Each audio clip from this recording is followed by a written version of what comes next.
नमस्कार दोस्तों, आप सभी का आपके अपने YouTube चैनल स्टडी विद राज में स्वागत है। दोस्तों, आज के इस वीडियो में मैं आप सभी को डीएलएड चतुर्थ सेमेस्टर गणित के प्रीवियस पेपर 2018 को सॉल्व कराऊंगा। देखिए, जैसा कि आप सभी को पता होगा कि पेपर में देखिए कुल 18 क्वेश्चन आते हैं और 18 क्वेश्चन में 5 क्वेश्चन जो है बहुविकल्पीय क्वेश्चन होते हैं जो कि एक एक नंबर के होते हैं और 6 क्वेश्चन अतिलघुत्तरीय होते हैं, ये भी एक एक नंबर के होते हैं और फिर 7 क्वेश्चन जो है वो होते हैं लघुत्तरीय जो कि दो दो नंबर के होते हैं। तो इस प्रकार से कुल 25 नंबर का पेपर होता है। तो सबसे पहले देखिए बहुविकल्पीय क्वेश्चन पूछे जाते हैं, तो बहुविकल्पीय क्वेश्चन से शुरुआत करते हैं। तो देखिए 2018 के प्रीवियस पेपर का पहला क्वेश्चन है, काट 30 डिग्री अपान tan 45 डिग्री का मान है। काट 30 डिग्री अपान tan 45 डिग्री का मान है। देखिए यहाँ पर विकल्प जो है हमने नहीं पहले से लिख रखा है, यहाँ पर सिर्फ आप लोगों को जो है क्वेश्चन सॉल्व करके सही विकल्प बताया जाएगा और जब सही विकल्प आपको पता होगा तो आप 4 ऑप्शन में से आसानी से सही विकल्प छांट सकते हैं। तो यहाँ पर देखिए काट 30 डिग्री अपान tan 45 डिग्री दिया हुआ है। तो देखिए काट 30 डिग्री का मान होता है √3 और tan 45 डिग्री का मान होता है 1। तो इस प्रकार से देखिए यहाँ पर बटे में 1 का कोई मतलब नहीं है, यानी कि किसी भी संख्या के बटे में 1 लिखा जा सकता है और हटाया भी जा सकता है। तो यहाँ पर देखिए इसका मान हो जाएगा √3। तो इस प्रकार से √3 वाला ऑप्शन जो होगा वो बिल्कुल राइट आंसर हो जाएगा। देखिए राजन की सीरीज में यहाँ पर इसका जो मान दिया हुआ है वो 1 अपान √3 दिया हुआ है, जो कि बिल्कुल गलत है क्योंकि काट 30 डिग्री का मान जो है वो √3 होता है और tan 45 डिग्री का मान 1 होता है। तो इस प्रकार से यहाँ पर इसका जो √3 मान है वो बिल्कुल राइट आंसर हो जाएगा। अब देखते हैं नेक्स्ट क्वेश्चन।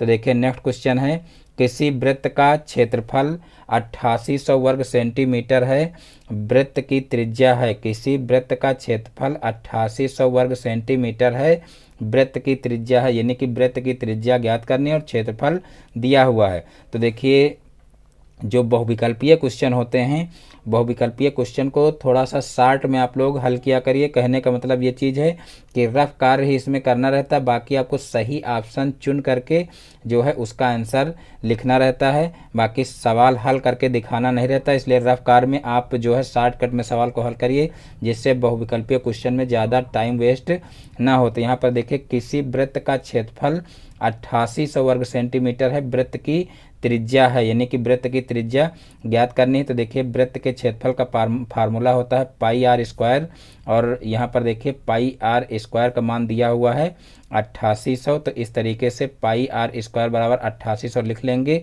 और उसके बाद फिर देखिए यहाँ पर हमको त्रिज्या निकालनी है। तो यहाँ पर r² को इधर ही रखेंगे और पाई को इधर भेज देंगे।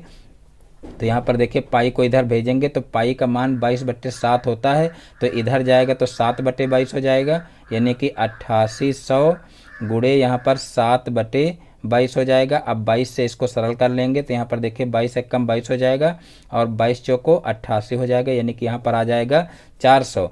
अब यहाँ पर हम क्या करेंगे, r बराबर लिख लेंगे √, यानी कि यहाँ से स्क्वायर हटाएंगे तो इधर रूट लग जाएगा। तो यहाँ पर देखिए हो जाएगा √400 गुणे 7। अब यहाँ पर देखिए r बराबर क्या हो जाएगा, तो यहाँ पर देखिए 400 का वर्गमूल निकल आएगा, क्योंकि देखिए 400 का वर्गमूल होता है 20। तो यहाँ पर 20 √7 आ जाएगा, यानी कि 400 का वर्गमूल हो जाएगा 20 और 7 जो है वो रूट के अंदर ही रह जाएगा। तो 20 √7 वाला जो ऑप्शन है वो बिल्कुल राइट आंसर हो जाएगा। तो इस प्रकार से ये क्वेश्चन भी सॉल्व हो जाएगा। अब देखते हैं नेक्स्ट क्वेश्चन। तो देखिए नेक्स्ट क्वेश्चन है 2x² -x -1 बराबर 0 के हल हैं। 2x² -x -1 बराबर 0 के हल हैं। तो यहाँ पर देखिए 2x² -x -1 बराबर 0 दिया हुआ है। अब यहाँ पर देखिए हम गुणनखंड करेंगे तो यहाँ पर देखिए 1 का गुणा सबसे पहले 2 से करेंगे, तो 2 से करेंगे तो 2 ही होगा और फिर 2 को तोड़ करके हमको लाना है देखिए 1। तो हम क्या करेंगे, 2 में से 1 को घटा करके 1 लाया जा सकता है, तो वही काम यहाँ पर कर लेंगे। देखिए 2x² माइनस यहाँ पर 2 - 1 हो जाएगा और गुणे में x हो जाएगा, -1 बराबर 0 हो जाएगा। अब 2x² इस माइनस को अंदर भेज देंगे और इस x को भी अंदर भेज देंगे।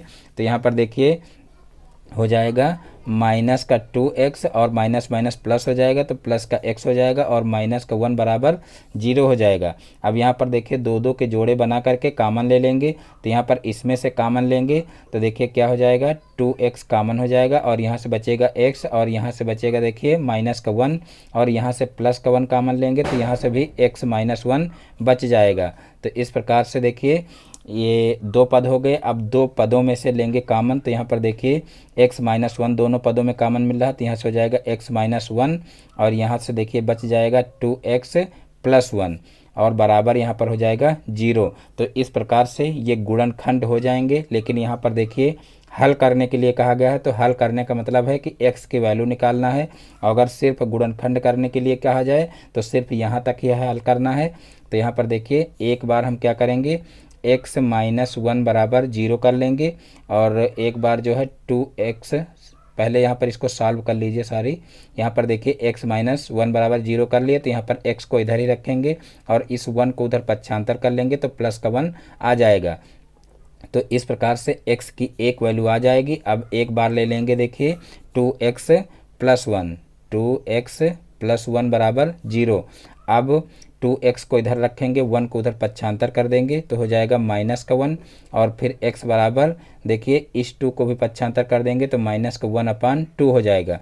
तो देखिए जिस भी ऑप्शन में दिया हो 1 कामा माइनस 1 माइनस 1/2 सॉरी, यहाँ पर देखिए जिस ऑप्शन में दिया हो 1 कामा माइनस 1/2 वही ऑप्शन सही हो जाएगा। तो इस प्रकार से ये क्वेश्चन भी सॉल्व हो जाएगा।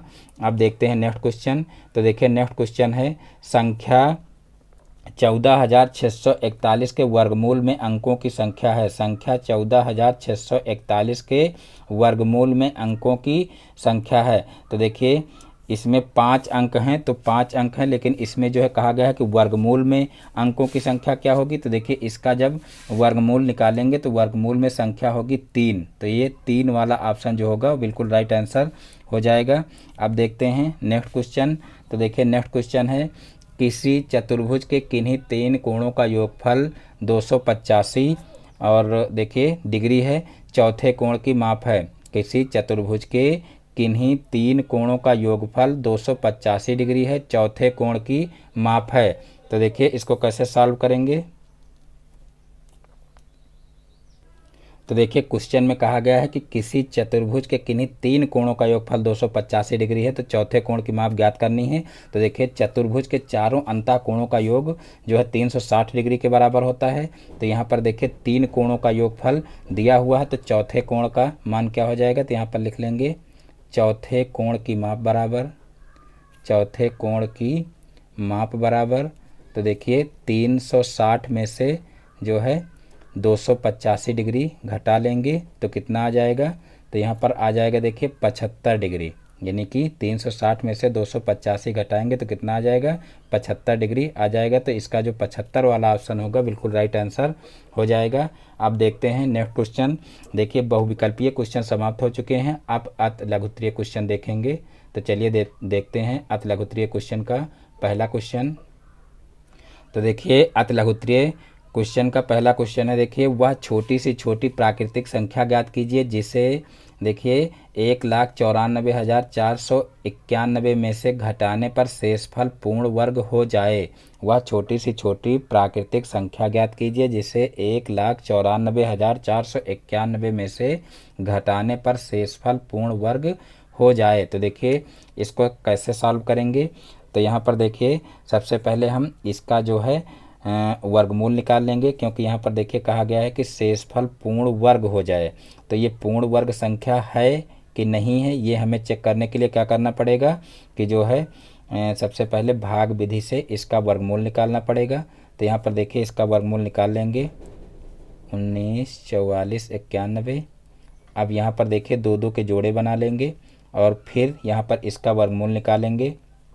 तो देखिए यहाँ पर सबसे पहले 4 बार जाएगा, ये 4 चौक 16 हो जाएगा और फिर 16 देखिए इसमें से घटाएंगे 19 में से तो आएगा यहाँ पर 3 और फिर ऊपर से एक जोड़ा और उतारेंगे और यहाँ पर 4 प्लस करेंगे तो यहाँ पर 4 4 8 आ जाएगा। और देखिए 8 चौक 32 होता है, यानी कि यहाँ पर 4 बार जा सकता है, तो यहाँ पर 4 बार फिर ले जाएंगे तो 4 चौक 16, 16 का 6 और 4 8 32, एक 33 हो जाएगा। और फिर यहाँ पर घटा लेंगे तो यहाँ पर देखिए 14, 14 में से 6 जाएगा तो 8 बचेगा यहाँ पर। और फिर ऊपर से जो है एक जोड़ा और उतार लेंगे तो यहाँ पर 8 91 हो जाएगा। और फिर यहाँ पर देखिए 4 में 4 जोड़ देंगे तो यहाँ पर हो जाएगा 88। अब देखिए कितनी बार जा सकता है, तो यहाँ पर देखिए 891 है, अगर यहाँ पर एक बार ही ले जाएं तो यहाँ पर 881 हो जाएगा, तो इसलिए जो है सिर्फ यहाँ पर एक बार जा सकता है। तो एक एक कम एक हो जाएगा, एक अट्ठे 8 और एक अट्ठे 8, तो इस प्रकार से सिर्फ एक बार जाएगा। और नीचे जो है यहाँ पर 10 शेष आ जाएगा। अब यहाँ पर देखिए कहा गया है कि वह छोटी से छोटी प्राकृतिक संख्या ज्ञात कीजिए जिससे इतने में से घटाने पर शेषफल पूर्ण वर्ग हो जाए। तो यहाँ पर देखिए ये 10 जो है वो शेष बच रहा है, यानी कि यही संख्या अगर इसमें से घटा दी जाए तो यह संख्या पूर्ण वर्ग बन जाएगी। तो उत्तर इसमें क्या आ जाएगा, तो उत्तर इसका जो है 10 ही आ जाएगा, यानी कि 10 वो संख्या है जिसे इसमें से घटाने पर संख्या पूर्ण वर्ग बन जाएगी। तो इस प्रकार से ये क्वेश्चन भी सॉल्व हो जाएगा। अब देखते हैं नेक्स्ट क्वेश्चन। तो देखिए नेक्स्ट क्वेश्चन है x square minus x minus 6 का गुणनखंड कीजिए। X square minus x minus 6 का गुणनखंड कीजिए। तो देखिए यहाँ पर जो है सबसे पहले इस 6 के गुणनखंड करेंगे। तो देखिए 6 के गुणनखंड होंगे 2 गुणे 3 और फिर इसकी सहायता से जोड़ घटा करके हमको 1 लाना है। तो 3 में से 2 को घटाएंगे तो जो है 1 आ जाएगा। तो यहाँ पर सबसे पहले इसको उतार लेंगे, x square minus x minus 6 और फिर जो है इसको तोड़ लेंगे। तो यहाँ पर देखिए एक्स स्क्वायर हो जाएगा और माइनस यहाँ पर 3 माइनस 2 हो जाएगा और इंटू एक्स माइनस 6 हो जाएगा। एक्स स्क्वायर इस माइनस को अंदर भेज देंगे और इस x को भी अंदर भेज देंगे। तो यहाँ पर हो जाएगा माइनस का 3x और माइनस माइनस प्लस, प्लस का 2x हो जाएगा, माइनस का 6 हो जाएगा। अब यहाँ पर देखिए इस जो है 2 के जोड़े में से कामन ले लेंगे x को, यानी कि 2 2 के जोड़े बना करके कामन लेंगे। तो यहाँ पर इस जोड़े में से x कामन आएगा और यहाँ से बच जाएगा x माइनस 3 और यहाँ से देखिए प्लस का 2 कामन लेंगे तो यहाँ से बचेगा x माइनस 3। अब देखिए यहाँ पर 2 पद बचे हैं, अब इन 2 पदों में से x माइनस 3 कामन ले लेंगे और यहाँ से बच जाएगा देखिए x प्लस 2। तो इस प्रकार से देखिए x माइनस 3 और x प्लस 2 इसका जो है गुणनखंड हो जाएगा। देखिए ये क्वेश्चन जो है वो 2 तरीके से दिया हुआ है, यानी कि जो क्वेश्चन पेपर सीरीज में दिया हुआ है वहाँ पर देखिए जो है x square minus x minus 6 दिया हुआ है और जहाँ पर इसका सैल्यूशन दिया हुआ है वहाँ पर x square minus x minus 7 दिया हुआ है। तो यहाँ मैं एक आप लोगों को सॉल्व करा चुका हूँ, यानी कि अगर माइनस 6 दिया हो तो इसके गुणनखंड आसानी से हो सकते हैं, इस तरीके से आप सॉल्व कर सकते हैं। और यहीं पर अगर क्वेश्चन ये दिया हो एक्स स्क्वायर माइनस एक्स और माइनस 7, तो देखिए इसके गुणनखंड नहीं होंगे, क्योंकि इसके देखिए 7 के गुणनखंड करेंगे तो 7 जोड़ घटा करके जो है पहली बात तो इसके गुणनखंड नहीं होंगे और फिर जो है 7 में किसी तरीके से जो है जोड़ घटा करके हम 1 नहीं ला सकते हैं। तो इस प्रकार से इसके गुणनखंड नहीं होंगे। तो यहाँ पर देखिए सीरीधराचार्य विधि लगाएंगे और सीरीधराचार्य विधि का प्रयोग करके ही इसके जो है गुणनखंड किए जा सकते हैं, या तो x की वैल्यू निकाली जा सकती है। फिलहाल जो है इस टाइप से अगर लगाएं तो ज़्यादा बेहतर है, यानी कि जो है यही क्वेश्चन हो सकता है पेपर में दिया गया हो, लेकिन कन्फ्यूजन में यहाँ पर देखिए राजन सीरीज में इस तरीके से क्वेश्चन दिया हुआ है। तो आप लोग देख लीजिए ये भी कि इसको कैसे सॉल्व करेंगे। फिलहाल यहाँ पर देखिए बराबर 0 रखना अनिवार्य है, क्योंकि सीरीधराचार्य विधि से जो है x की वैल्यू निकलती है और यहाँ पर सिर्फ गुणनखंड करने के लिए कहा गया है। तो यहाँ पर देखिए a बराबर लिख लेंगे, यहाँ पर a बराबर 1 हो जाएगा और b बराबर माइनस का 1 हो जाएगा और c बराबर हो जाएगा माइनस का 7। देखिए ये a b और c क्या हैं, तो देखिए यहाँ पर जो a होता है वो एक्स स्क्वायर का गुणांक होता है और जो b होता है वो x का गुणांक होता है और जो c होता है वो अचर पद होता है। तो यहाँ पर देखिए a हो जाएगा जो है एक्स स्क्वायर का गुणांक, यानी कि यहाँ पर 1 है देखिए, और जो है b बराबर जो है x का गुणांक हो जाएगा। तो देखिए x के गुणांक में कुछ है नहीं, तो यहाँ पर माइनस का 1 हो जाएगा और c बराबर अचर पद यानी कि माइनस का 7 हो जाएगा। अब यहाँ पर श्रीधराचार्य विधि लगा देंगे। तो देखिए श्रीधराचार्य विधि होती क्या है, श्रीधराचार्य विधि से, तो देखिए श्रीधराचार्य विधि से जो है x की वैल्यू कैसे निकालते हैं। तो x बराबर होता है माइनस का b plus minus under root B square minus 4ac। देखिए minus B plus minus under root B square minus 4ac upon 2a, ये श्रीधराचार्य विधि का फार्मूला होता है और इसमें रख करके जो है हम x की वैल्यू निकाल सकते हैं। तो यहाँ पर माइनस b का मतलब क्या हो जाएगा, 1 हो जाएगा, क्योंकि देखिए यहाँ पर पहले से माइनस लगा हुआ है और यहाँ भी माइनस है, तो माइनस माइनस प्लस हो जाएगा, तो प्लस का 1 हो जाएगा और फिर बीच में प्लस माइनस है और फिर देखिए बी स्क्वायर करेंगे। तो देखिए बी स्क्वायर का मतलब -1 का स्क्वायर 1 ही रहेगा और फिर -4 और इंटू देखिए सी का मतलब देखिए क्या हो जाएगा 7 हो जाएगा और ए का मतलब क्या हो जाएगा 1 हो जाएगा।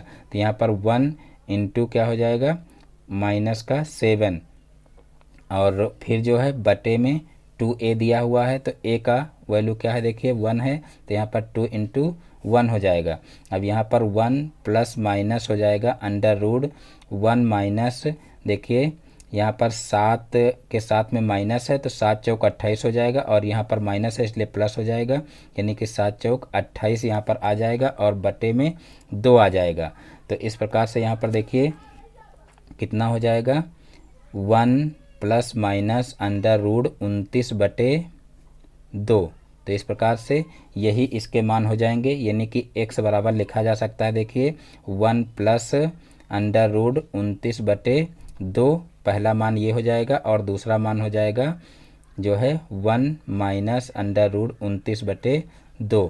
तो इस प्रकार से ये दो मान आ जाएंगे, यानी कि अगर श्रीधराचार्य विधि से किया जाएगा तो ये मान आएंगे और अगर यहाँ पर 6 दिया हो, यानी कि 6 दिया हो तो आसानी से जो है इसके गुणनखंड हो जाएंगे, तो इस टाइप से कर सकते हैं। और अगर यहाँ पर माइनस का 7 दिया हो तब आपको श्रीधराचार्य विधि से करना है, यानी कि ये भी रूल आप लोगों को पता होना चाहिए। कोई गुणनखंड ऐसा आ जाए जो आप ऐसे आसानी से ना कर पाएँ, यानी कि जो है ऐसे आसानी से जिसमें श्रीधराचार्य विधि लगना होता है वो ऐसे आसानी से होते ही नहीं हैं, तो वहाँ पर हम क्या करेंगे श्रीधराचार्य विधि लगा देंगे और इस तरीके से इसको सॉल्व कर लेंगे। अब देखते हैं नेक्स्ट क्वेश्चन। तो देखिए नेक्स्ट क्वेश्चन है क्वेश्चन नंबर 8, सेक 30 डिग्री माइनस 2 काट 45 डिग्री प्लस फिर देखिए -4 बटे अंडर रूट 3 है और साइन 30 डिग्री प्लस 2 कास 0 डिग्री का मान ज्ञात कीजिए। देखिए ये क्वेश्चन सॉल्व करना है। तो यहाँ पर देखिए सेक 30 डिग्री का मान कितना होता है वो यहाँ पर रखना है। तो सबसे पहले हम इसको नीचे उतार लेते हैं। सेक 30 डिग्री माइनस 2 काट 45 डिग्री और प्लस -4 बटे under root 3 into sine 30 degree और फिर है प्लस का 2 कास 0 डिग्री। अब देखिए यहाँ पर सेक 30 डिग्री का मान होता है 2 अंडर रूट 3। देखिए कास 30 डिग्री का मान होता है अंडर रूट 3/2, तो इसका जो है कास का उल्टा सेक होता है तो इसी का जो है उल्टा हो जाएगा, यानी कि 2 अपान अंडर रूट 3 हो जाएगा और फिर -2 इंटू काट 45। तो देखिए काट 45 का मान 1 होता है तो यहाँ पर 1 रख देंगे और प्लस यहाँ पर देखिए प्लस है और ऊपर यहाँ पर माइनस है, तो इस माइनस की वजह से प्लस माइनस का जब गुणा करेंगे तो यहाँ माइनस हो जाएगा। तो यहाँ पर 4 बटे अंडर रूट 3 ही रखेंगे और जो है ये माइनस यहाँ पर आ जाएगा। तो इस प्रकार से 4 बटे अंडर रूट 3 हो जाएगा और साइन 30 का मान रख देंगे। तो देखिए साइन 30 का मान 1/2 होता है और फिर प्लस 2 इंटू कास 0 डिग्री का मान रख देंगे। तो देखिए कास 0 डिग्री का मान होता है 1। देखिए साइन 0 डिग्री का मान 0 होता है, साइन 90 डिग्री का मान 1 होता है और फिर कास 0 डिग्री का मान 1 होता है और कास 90 डिग्री का मान 0 होता है। ये आप लोग 4 मान क्लियर रखिए क्योंकि ये कभी कभी पूछ लिए जाते हैं। साइन 0 कास 90 और कास 0 और साइन 90 ये मान पूछे जाते हैं, तो आप लोग ये ज़रूर मान क्लियर रखिए। अब यहाँ पर देखिए 2 अपान अंडर रूट 3 और फिर जो है यहाँ पर हो जाएगा माइनस का 2 और फिर देखिए ये माइनस है यहाँ पर जो है, अब 2 दूना 4 कर लेंगे यानी कि यहाँ पर आ जाएगा 2/√3 और फिर जो है यहाँ पर प्लस का 2 हो जाएगा। अब देखिए 2 से 2 कैंसिल हो गया और 2/√3 से 2/√3 कैंसिल हो गया, तो इस प्रकार से यहाँ पर 0 आ जाएगा, यानी कि 0 ही इसका आंसर हो जाएगा। तो इस प्रकार से ये क्वेश्चन भी आसानी से सॉल्व हो जाएगा। अब देखते हैं नेक्स्ट क्वेश्चन।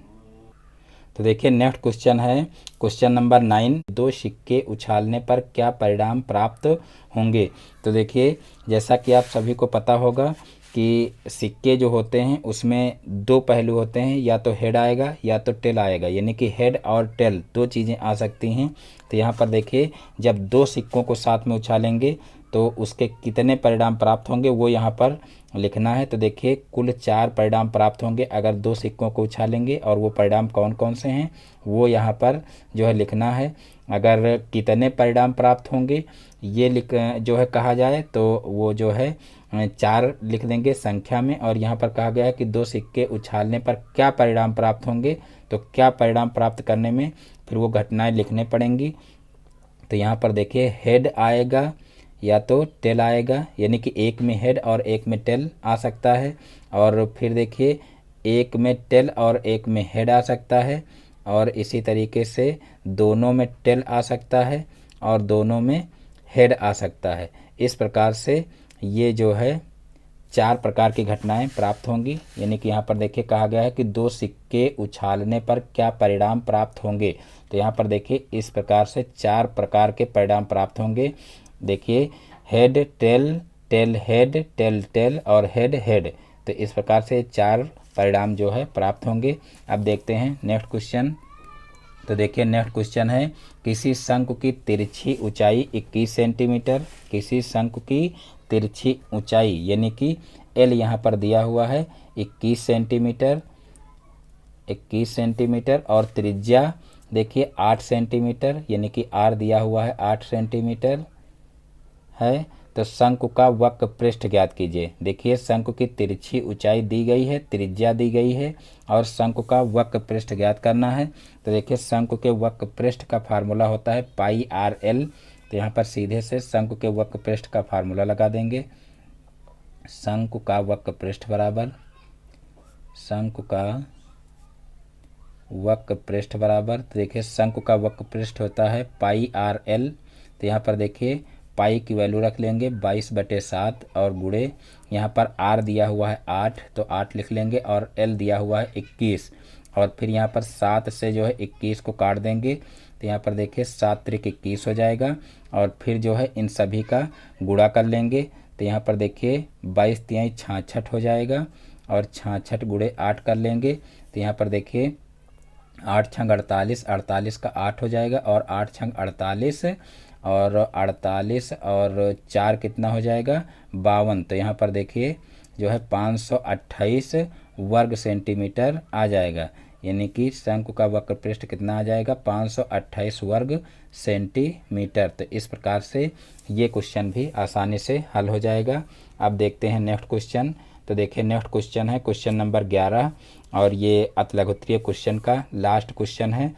तो देखिए यहाँ पर दिया गया है करड़ी की घात 3 के अंदर दिया हुआ 343 और गुणे √576 को सरल कीजिए। तो यहाँ पर इसको सरल करना है। तो देखिए इसको इस रूप में लिख लेंगे। सबसे पहले 343 गुणे √576। अब जो है देखिए 143, यानी कि जब यहाँ पर करड़ी हटाएंगे तो इसको इस रूप में लिखा जा सकता है 343 की घात 1/3, यानी कि करड़ी हटा देंगे तो यहाँ पर 1/3 आ जाएगा। इसी तरीके से इसको लिखा जा सकता है 576 की पावर 1/2। और अब यहाँ पर देखिए जो 343 है वो 7 का क्यूब है, आप लोग करके देख सकते हैं। तो यहाँ पर देखिए 7 का क्यूब इसको लिख सकते हैं 343 को, और गुणे में देखिए ऑलरेडी इसकी जो पावर लगी हुई है उसको लगा लेंगे 1/3, और गुणे इसी तरीके से 576 जो है वो 576 24 का वर्ग है। तो यहाँ पर देखिए 24 का स्क्वायर कर देंगे, और गुणे यहाँ पर 1/2 हो जाएगा। अब यहाँ पर 3 से 3 कैंसिल हो जाएगा, और 2 से 2 कैंसिल हो जाएगा। अब यहाँ पर देखिए बचेगा 7, और यहाँ पर बचेगा 24, यानी कि 7 गुणे 24 कितना आएगा वो निकाल लेंगे और वही इसका उत्तर हो जाएगा। तो यहाँ पर देखिए 7 चौक 28, 28 का 8 हो जाएगा और उसके बाद 7 दूनी 14 और 14 और 2 कितना हो जाएगा 16 हो जाएगा, यानी कि 168 इसका आंसर आ जाएगा। तो इस प्रकार से ये क्वेश्चन आसानी से हल हो जाएगा। देखिए राजन सीरीज में ये क्वेश्चन भी गलत दिया हुआ है, यहाँ पर इसका मान जो है 148 आ रहा है, तो इसको भी आप लोग सही कर लीजिएगा। यहाँ पर देखिए 168 आना चाहिए और राजन की सीरीज में 148 आ रहा है, तो इसको आप लोग करेक्शन कर लीजिएगा। अब देखते हैं नेक्स्ट क्वेश्चन। तो देखिए नेक्स्ट क्वेश्चन है लघुत्तरीय प्रश्न। यहाँ पर देखिए क्वेश्चन नंबर 12 है और ये 2-2 नंबर के क्वेश्चन अब होंगे, क्योंकि अभी तक जो क्वेश्चन सॉल्व कर रहे थे वो 1-1 नंबर के थे। तो देखिए 12 नंबर क्वेश्चन है, निम्न चित्र में ओ वृत्त का केंद्र है। देखिए यहाँ पर ओ वृत्त का केंद्र है और ABCD एक चक्रीय चतुर्भुज है, यानी कि जो ये ABCD ये बना हुआ एक चक्रीय चतुर्भुज है। यदि कोण ADC ये कोण देखिए 140 डिग्री हो तो कोण BAC ज्ञात कीजिए। कोण BAC यानी कि ये कोण हमको ज्ञात करना है। तो देखिए सबसे पहले हम क्या करेंगे, यहाँ पर इसकी सहायता से ये कोण ज्ञात करेंगे। तो यहाँ पर देखिए एक प्रमेय होती है कि चक्रीय चतुर्भुज के सम्मुख कोणों का योग 180 डिग्री होता है, तो वही यहाँ पर प्रमेय लगा लेंगे। देखिए चक्रीय चतुर्भुज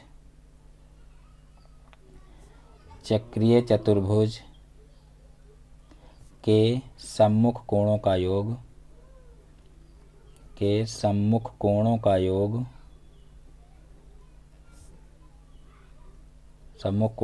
बराबर 180 डिग्री होता है। तो देखिए यहाँ पर इसका और इसका योग 180 डिग्री हो जाएगा, तो यहाँ पर लिख लेंगे कोण ADC प्लस कोण ABC बराबर हो जाएगा 180 डिग्री और यहाँ पर इसकी जगह पर देखिए रख देंगे हम 140 डिग्री और यहाँ पर कोण ABC बराबर हो जाएगा 180 डिग्री और फिर कोण ABC बराबर हो जाएगा 180 डिग्री और इसको इधर पक्षांतर कर लेंगे तो 140 डिग्री हो जाएगा और जब माइनस करेंगे तो यहाँ पर 40 डिग्री आ जाएगा, यानी कि 180 में से 140 को घटाएंगे तो यहाँ पर 40 डिग्री आ जाएगा, यानी कि ये कोण हमारा निकल आया 40 डिग्री।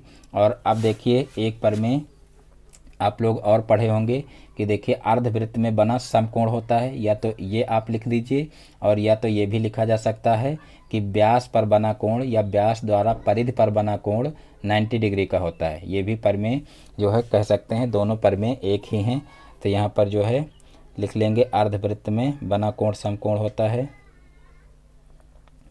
अर्धवृत्त में बना कोण समकोण होता है, बना कोण समकोण होता है।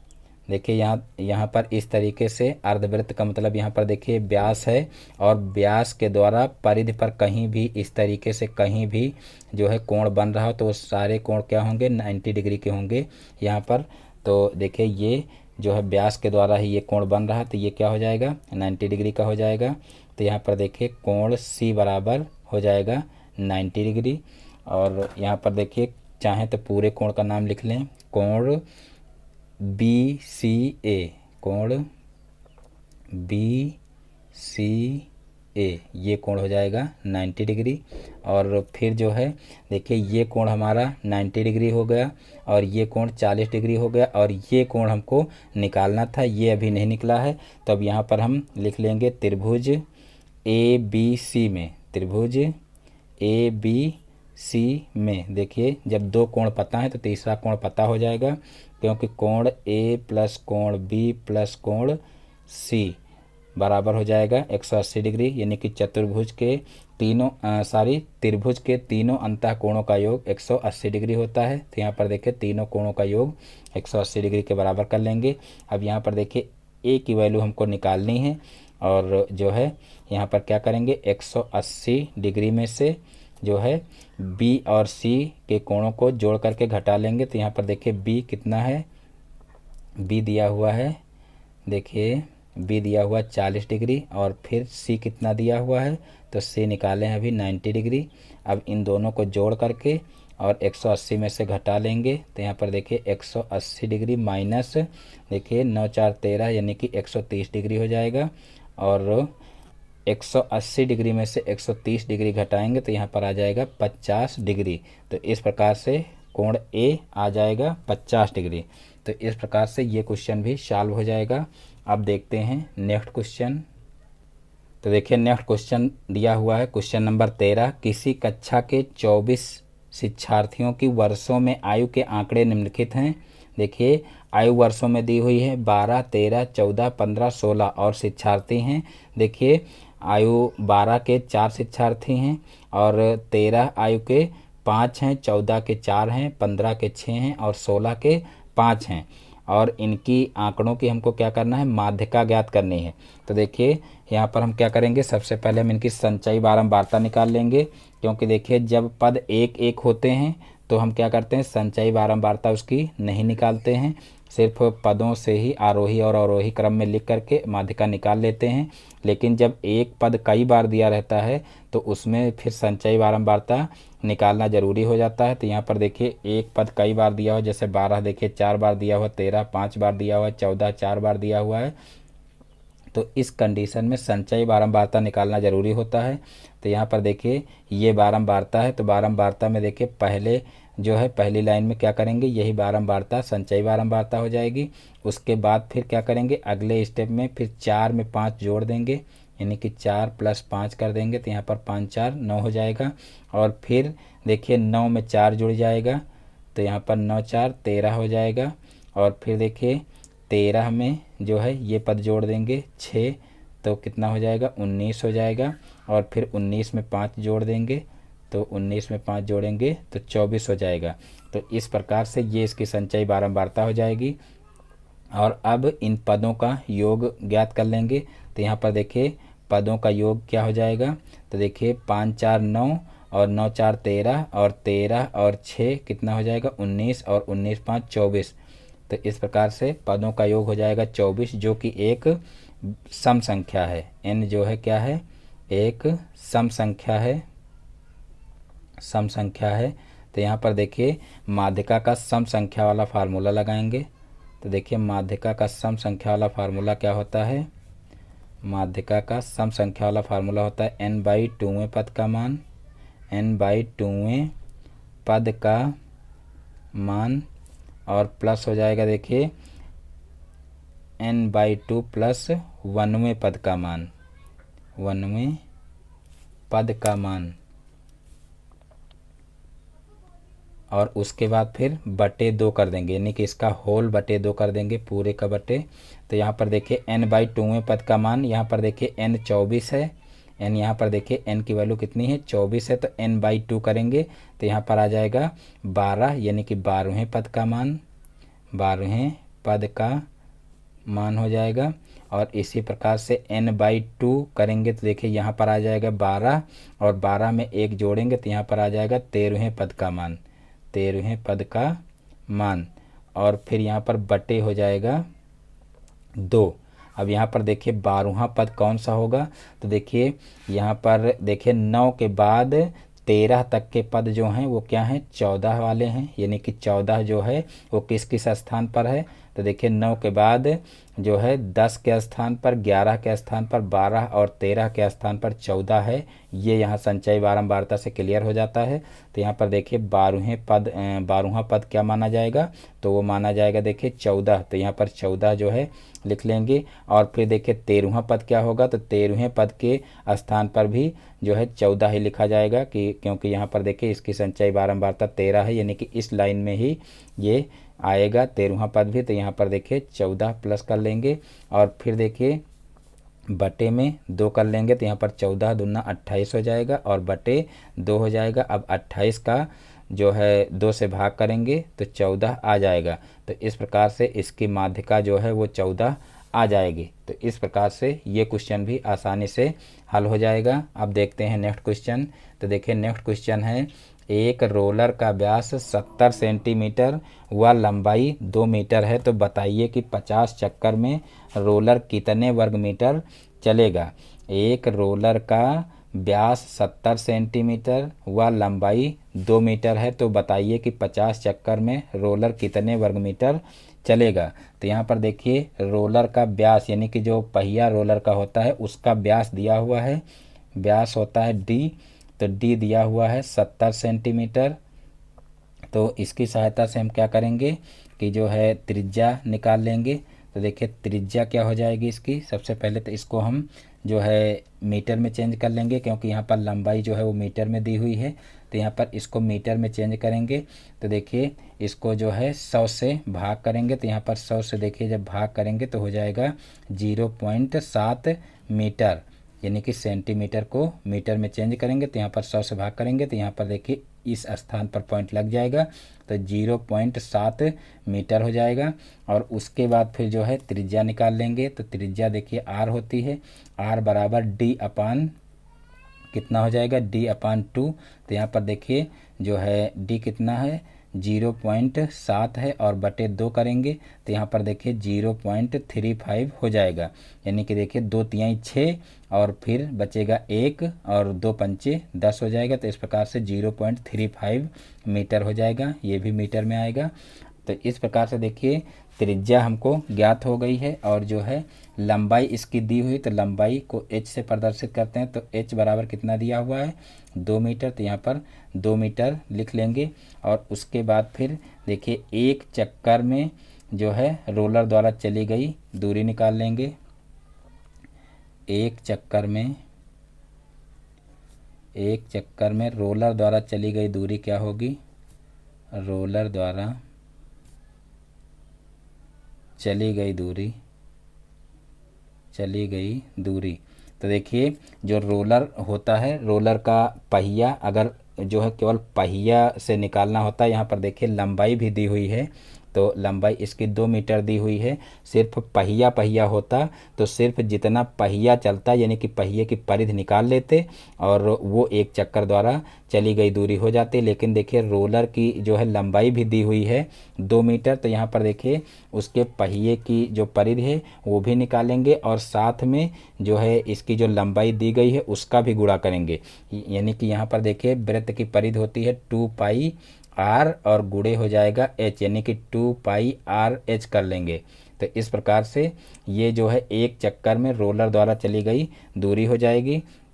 अब यहाँ पर देखिए एक चक्कर में रोलर द्वारा चली गई दूरी हो जाएगी 2πrh। तो यहाँ पर देखिए हमको 50 चक्कर में जो है चली गई दूरी निकालना है। तो यहाँ पर हम क्या करेंगे, लिख लेंगे 50 चक्कर में। देखिए चूँकि एक चक्कर में रोलर द्वारा चली गई दूरी ये होगी, तो इसलिए 50 चक्कर में रोलर द्वारा चली गई दूरी क्या होगी। तो देखिए 50 चक्कर में रोलर द्वारा चली गई दूरी होगी 50 गुणे 2πrh कर लेंगे। तो इस प्रकार से देखिए यहाँ पर 50 गुणे 2 इंटू पाई का मान रख लेंगे 22/7 और गुणे r कर लेंगे। तो देखिए r कितना दिया हुआ है 0.35 और इंटू h कर लेंगे। तो देखिए h दिया हुआ है 2। अब इसको जो है सरल कर लेंगे तो यहाँ पर देखिए 7×5 35 हो जाएगा, यानी कि यहाँ पर 0.5 हो जाएगा। और यहाँ पर देखिए 50 दूना 100 हो जाएगा और फिर यहाँ पर देखिए 5 दूना 10 हो जाएगा और एक अंक के बाद दशमलव लग जाएगा, यानी कि यहाँ पर हो जाएगा 5 दूना 10 और एक अंक के बाद जब दशमलव लगेगा यानी कि यहाँ से बचेगा 1, तो इसका कोई मतलब नहीं है। अब यहाँ से देखिए जो है गुणे कर लेंगे 22। यहाँ पर देखिए काटने में थोड़ा सा गलती हो गई, उसके लिए सारी यहाँ पर देखिए 7 से इसको काटेंगे तो 7×5 35 तो होगा, लेकिन यहाँ पर सबसे पहले एक अंक लेंगे। तो देखिए एक अंक लेंगे यहाँ पर तो जो है 3 आएगा और 3 जो है वो 7 से छोटा है, तो यहाँ पर पहले 0 लगाएंगे, उसके बाद 7/5 होगा। ये विशेष रूप से ध्यान रखना, नहीं तो यहाँ पर देखिए जो है .35 को 7 से भाग कर रहे हैं और उसके बाद यहाँ पर देखिए ऊपर .50 आ रहा है, यानी कि इससे और बड़ी संख्या आ रही है, इसलिए यहाँ पर ये गलत हो जाएगा। तो ये यहाँ पर देखिए 0.05 हो जाएगा। और जब 0.05 हो जाएगा तो देखिए इसका जब इसमें गुणा करेंगे तो कितना आ जाएगा। यहाँ पर देखिए 50 गुणे 2 किए तो जो है 100 आ गया और गुणे 22 आ गया। अब यहाँ पर देखिए 5 दूना 10 हो जाएगा और फिर देखिए यहाँ पर जो है 2 अंकों के बाद दशमलव लग जाएगा। तो इस प्रकार से अब इसका गुणा करेंगे तो यहाँ पर देखिए कितना हो जाएगा। यहाँ पर इसमें .10 का गुणा इसमें करेंगे तो यहाँ पर 1 अंक के बाद दशमलव लग जाएगा और फिर 100 का इसमें गुणा करेंगे तो देखिए जो है कितना आ जाएगा 220, यानी कि 220 और किस में आएगा देखिए वर्ग मीटर में। देखिए चली गई दूरी है इसलिए वर्ग में नहीं लिखेंगे, यहाँ पर लिखेंगे 220 मीटर। तो यहाँ पर 220 मीटर इसका आंसर हो जाएगा। तो इस प्रकार से ये क्वेश्चन भी आसानी से हल हो जाएगा। अब देखते हैं नेक्स्ट क्वेश्चन। तो देखिए नेक्स्ट क्वेश्चन है क्वेश्चन नंबर 15। 700 को ऐसे 2 भागों में बांटिए कि एक भाग का 40% दूसरे भाग के 60% से 80 अधिक हो। यानी कि 700 को 2 ऐसे भागों में बांटना है कि एक भाग का 40% दूसरे भाग के 60% से 80 अधिक हो। तो यहाँ पर देखिए सबसे पहले हम मान लेंगे कि माना पहला भाग बराबर तो देखिए पहला भाग मान लेंगे x है, तो दूसरा भाग क्या हो जाएगा। देखिए जो है 700 को ही 2 भागों में बांटना है, तो अगर पहला हम x मान लेंगे तो दूसरा क्या हो जाएगा 700 माइनस x हो जाएगा, यानी कि 700 में से ही जो है x को घटा लेंगे तो यहाँ पर देखिए 700 माइनस x हो जाएगा दूसरा भाग। अब यहाँ पर लिख लेंगे प्रश्नानुसार। तो देखिए प्रश्नानुसार क्या हो जाएगा, देखिए कहा गया है कि एक भाग का 40% दूसरे भाग के 60% से 80 अधिक हो। तो यहाँ पर एक भाग का 40% कर देंगे, यानी कि जो पहला भाग है x इसका 40% कर देंगे तो 40/100 हो जाएगा। और फिर जो है कहा गया है कि एक भाग का 40% दूसरे भाग के 60% से 80 अधिक है, यानी कि 80 अधिक ये है। तो यहाँ पर दूसरे भाग का सबसे पहले हम 60% करेंगे तो देखिए दूसरा भाग है 700 माइनस x और इसका 60% करेंगे तो देखिए 60/100 हो जाएगा। और कहा गया है कि ये 80 अधिक है, यानी कि इसके 60% से ये 80 अधिक है, तो 80 अधिक हम इसको कर देंगे तो ये दोनों बराबर में हो जाएंगे। अब इनको सॉल्व कर लेंगे तो यहाँ पर देखिए 0 से 0 कैंसिल हो जाएगा और यहाँ पर हो जाएगा देखिए 2 दूना 4 और 2 पंचे 10, यानी कि यहाँ पर 2/5 हो जाएगा। तो इसको देखिए 2x/5 के रूप में लिख सकते हैं। और फिर इसको सॉल्व कर लेंगे तो यहाँ पर देखिए 0 से 0 कैंसिल हो जाएगा और यहाँ पर देखिए 2 तिहाई 6 और 2 पंचे 10, यानी कि 3/5 आ जाएगा। और 3/5 का अंदर यहाँ पर गुणा कर लेंगे तो देखिए कितना हो जाएगा 3 सते 21, यानी कि 2100 बटे आ जाएगा देखिए 5, 2100/5 और माइनस यहाँ पर आ जाएगा 3x/5 और प्लस में है 80 जो ये अलग रहेगा। और फिर देखिए अब क्या करेंगे, अब x वाले पद जो है वो एक तरफ कर लेंगे और जो अचर पद हैं उनको एक तरफ कर लेंगे। तो यहाँ पर देखिए 2x/5 है, इसको इधर लाएंगे तो प्लस में हो जाएगा, तो प्लस का 3x/5 हो जाएगा। और बराबर यहाँ पर देखिए 5 से इसको कैंसिल कर देंगे तो यहाँ पर देखिए 5 से कैंसिल करेंगे तो कितना हो जाएगा 5 चौक 20 और देखिए यहाँ पर हो जाएगा 5 दूना 10, यानी कि यहाँ पर आ जाएगा देखिए 420 और 420 और प्लस का यहाँ पर 80 है तो यहाँ पर प्लस का 80 हो जाएगा। अब यहाँ पर देखिए 3 में 2 जुड़ जाएगा क्योंकि नीचे देखिए हर बराबर है, तो यहाँ पर इनको जोड़ लेंगे तो यहाँ पर हो जाएगा 5x/5 हो जाएगा, बराबर हो जाएगा यहाँ पर देखिए 500। और फिर यहाँ पर देखिए 0 से 0 कैंसिल 5 से 5 कैंसिल हो जाएगा तो यहाँ पर x बराबर आ जाएगा 500, यानी कि यहाँ पर x की वैल्यू आ चुकी है। अब देखिए हमको क्या करना था कि 700 को ऐसे दो भागों में बांटना था कि एक भाग का 40%, दूसरे भाग के 60% से 80 अधिक हो। तो यहाँ पर देखिए पहला भाग हम x माने थे, तो यहाँ पर हम लिख सकते हैं अतः पहला भाग बराबर, अतः पहला भाग बराबर हो जाएगा 500, क्योंकि पहला भाग x माने थे। और दूसरा भाग क्या हो जाएगा, दूसरा भाग बराबर, तो देखिए दूसरे भाग को जो है 700 में से x को घटा लेंगे, तो यहाँ पर x 500 आया है, तो यहाँ पर 500 700 में से घटा लेंगे तो दूसरा भाग हमारा आ जाएगा 200। तो इस प्रकार से ये क्वेश्चन आसानी से हल हो जाएगा। देखिए राजन की सीरीज में क्वेश्चन गलत लगा हुआ है, तो वहाँ पर आप लोग इसको जो है करेक्शन इसका कर लीजिएगा, क्योंकि वहाँ पर आंसर कुछ और आ रहा है जो कि बिल्कुल ही गलत है। यहाँ पर देखिए इस टाइप से ये क्वेश्चन लगाइए, बिल्कुल सही क्वेश्चन है ये। अब देखते हैं नेक्स्ट क्वेश्चन। तो देखिए नेक्स्ट क्वेश्चन है क्वेश्चन नंबर 16। दो पासों को एक साथ उछालने पर दोनों पासों के अंकों का योग 4 हो की प्रायिकता ज्ञात कीजिए। यानी कि दो पासों को अगर एक साथ उछाला जाए तो दोनों पासों के अंकों का योग जो है वो 4 हो, उसकी प्रायिकता ज्ञात करनी है। तो यहाँ पर देखिए जो है अगर दो पासों को एक साथ उछालेंगे तो दोनों पासों के अंकों का योग 4 हो, ऐसी जो है अनुकूल घटनाएं कितनी होंगी। तो यहाँ पर देखिए जो है अंकों का योग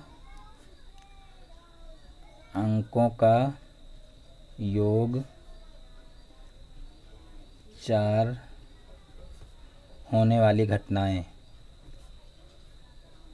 तो देखिए वो कौन कौन सी घटनाएं हैं। तो देखिए अगर जो है एक पासे में 1 आए और दूसरे में 3 आए, तो यहाँ पर देखिए इन दोनों का योग 4 हो जाएगा। और अगर दोनों में 2 आ जाए तब दोनों का योग क्या हो जाएगा, 4 हो जाएगा। और जो है एक में 3 आए और एक में 1 आए तब भी इनका योग 4 हो जाएगा। ये 3 ऐसी घटनाएं हैं कि अगर दो पासों को एक साथ उछाला जाए तो ये 3 ऐसी घटनाएं हैं जिनका योग जो है, अंकों का योग जो है वो 4 होगा। तो यहाँ पर देखिए ये 3 घटनाएं हैं, यानी कि अंकों का योग 4 होने, देखिए प्रायिकता इसकी ज्ञात करना है, 4 होने की प्रायिकता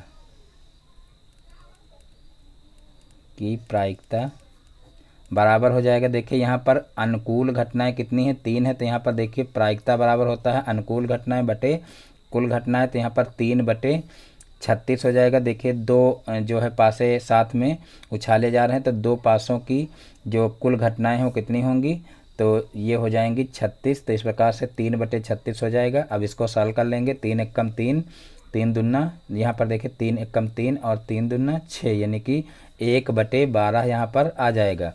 तो इस प्रकार से अंकों का योग 4 होने की प्रायिकता कितनी हो जाएगी, 1/12। अब देखते हैं नेक्स्ट क्वेश्चन। तो देखिए नेक्स्ट क्वेश्चन है पार्श्व चित्र में 28 सेंटीमीटर भुजा का एक वर्ग है। पार्श्व चित्र में 28 सेंटीमीटर भुजा का एक वर्ग है। इसमें भुजाओं को स्पर्श करता हुआ वृत्त बना है। वृत्त का क्षेत्रफल ज्ञात कीजिए। यहाँ पर देखिए इस टाइप से कुछ चित्र जो है बना होगा। यहाँ पर देखिए पार्श्व चित्र में 28 सेंटीमीटर भुजा का एक वर्ग है। मान लीजिए इसकी जो प्रत्येक भुजा है वो कितनी है, 28 सेंटीमीटर है। और कहा गया है कि इसमें भुजाओं को स्पर्श करता हुआ वृत्त बना है। तो यहाँ पर देखिए भुजाओं को स्पर्श करता हुआ एक वृत्त बना हुआ है। वृत्त का क्षेत्रफल ज्ञात करना है। तो यहाँ पर देखिए यहाँ पर जो ये भुजा होगी, यानी कि जिसको हम वृत्त का व्यास बोलेंगे, ये कितनी होगी, क्योंकि यहाँ पर देखिए ये भुजा जो होगी इस भुजा के बराबर होगी। तो यहाँ पर देखिए व्यास कितना दिया हुआ है, 28 सेंटीमीटर। तो इस प्रकार से देखिए व्यास इसका पता चल जाएगा और व्यास की सहायता से हम इसकी त्रिज्या निकाल लेंगे। तो r बराबर कितना हो जाएगा, d/2 हो जाएगा। तो यहाँ पर देखिए 28/2 कर लेंगे, तो यहाँ पर आ जाएगा 14 सेंटीमीटर, यानी कि इसकी जो त्रिज्या आ जाएगी वो कितनी आ जाएगी, 14 सेंटीमीटर। अब वृत्त का क्षेत्रफल निकालना है। जब त्रिज्या पता चल गई है तो वृत्त का क्षेत्रफल बड़ी ही आसानी से निकाला जा सकता है। तो यहाँ पर वृत्त के क्षेत्रफल का फार्मूला लगा देंगे। वृत्त का क्षेत्रफल बराबर वृत्त का क्षेत्रफल बराबर, तो देखिए वृत्त के क्षेत्रफल का फार्मूला होता है पाई आर स्क्वायर। तो यहाँ पर देखिए पाई हो जाएगा 22/7 और गुणे यहाँ पर देखिए 14 गुणे 14 हो जाएगा। अब यहाँ पर 7 दूनी 14 हो जाएगा और यहाँ पर देखिए 22 दूना 44 हो जाएगा और फिर यहाँ पर गुणे जो है 14 कर लेंगे। तो देखिए 14 चौको 56 हो जाएगा, 56 का 6 और 14 चौको 56 और 56 और 5 कितना हो जाएगा 61, यानी कि यहाँ पर आ जाएगा देखिए 116 वर्ग सेंटीमीटर, क्योंकि क्षेत्रफल है इसलिए वर्ग में लिखेंगे। तो ये 616 वर्ग सेंटीमीटर इसका आंसर आ जाएगा। तो इस प्रकार से ये क्वेश्चन भी सॉल्व हो जाएगा। अब देखते हैं नेक्स्ट क्वेश्चन। तो देखिए नेक्स्ट क्वेश्चन है क्वेश्चन नंबर 18 और ये जो है प्रीवियस पेपर 2018 का लास्ट क्वेश्चन है, क्योंकि देखिए पेपर में 18 क्वेश्चन ही होते हैं। तो यहाँ पर देखिए लास्ट क्वेश्चन है। तो देखिए लास्ट क्वेश्चन क्या है, निम्न चित्र में ओ वृत्त का केंद्र है। यहाँ पर देखिए ओ को कहा गया है कि वृत्त का केंद्र है और फिर ए ओ बी वृत्त का व्यास है, ए ओ बी ये वृत्त का व्यास है कहा गया है। और यदि कोण सी ए बी 60 डिग्री, सी ए बी ये कोण देखिए 60 डिग्री दिया गया है और कोण ए बी डी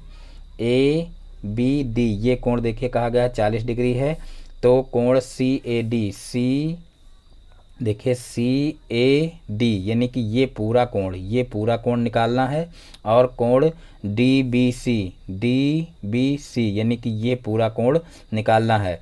तो देखिए एक ये कोण दिया हुआ है और एक ये कोण दिया हुआ है और हमको ये दो जो है पूरा कोण निकालना है। तो चलिए देखते हैं इसको कैसे करते हैं। तो देखिए यहाँ पर सबसे पहले हम लिखेंगे कि अर्धवृत्त में बना कोण समकोण होता है। देखिए कहा गया है कि ये जो है ये वृत्त का व्यास है। तो यहाँ पर सीधे से लिख लेंगे अर्धवृत्त में बना कोण, अर्धवृत्त में बना कोण समकोण होता है, बना कोण समकोण होता है,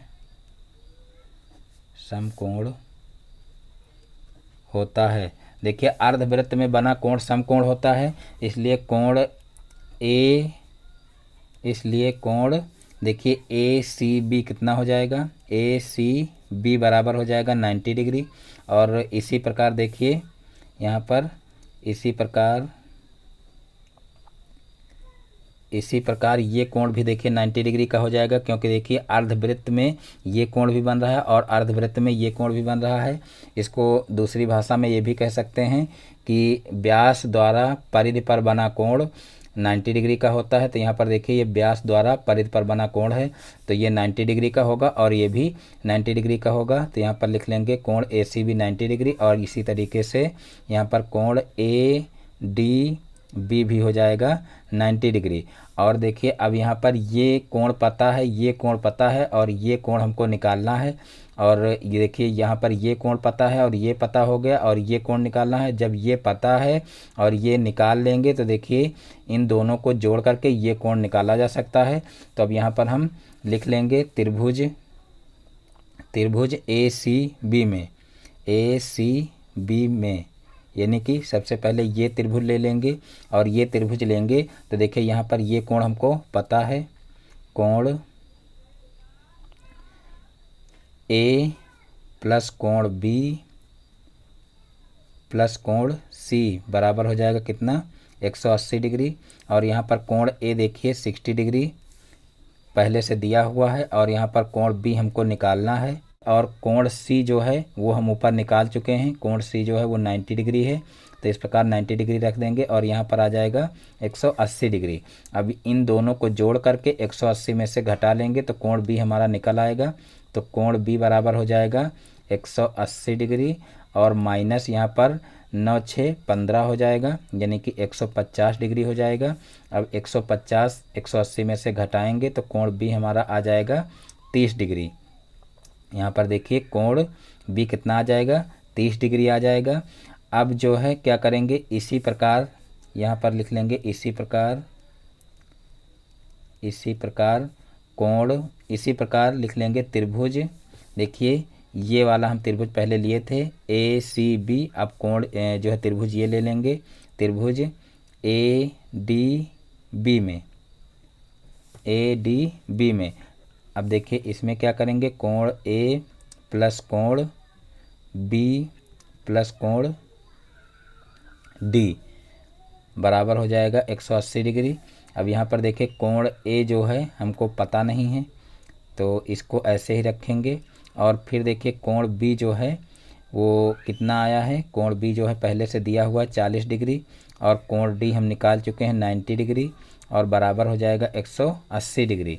अब यहाँ पर देखिए इन दोनों को जोड़ करके 180 में से घटा लेंगे तो कोण ए हमको पता चल जाएगा। तो कोण ए बराबर हो जाएगा 180 डिग्री माइनस 9 4 13 यानी कि 130 डिग्री हो जाएगा। अब कोण ए कितना आ जाएगा, तो कोण ए देखिए आ जाएगा 50 डिग्री, यानी कि 180 में से 130 घटा देंगे तो ये आ जाएगा 50 डिग्री। तो इस प्रकार से देखिए यहाँ पर हम जो है चित्र में लिख लेते हैं कि कौन सा कोण कितना आया है। यहाँ पर देखिए ये कोण जो है 90 डिग्री का हो गया और ये 60 डिग्री का हो गया और कोण बी देखिए यहाँ पर निकाल चुके हैं, ये 30 डिग्री का हो गया और यहाँ पर देखिए जो है ये 40 डिग्री दिया हुआ, ये 90 डिग्री हो गया और यहाँ पर देखिए 50 डिग्री हम ये कोण निकाल चुके हैं 50 डिग्री। अब जो है हम क्या करेंगे, जो है हमको कोण निकालना है, कोण देखिए जो निकालना था CAD, कोण CAD।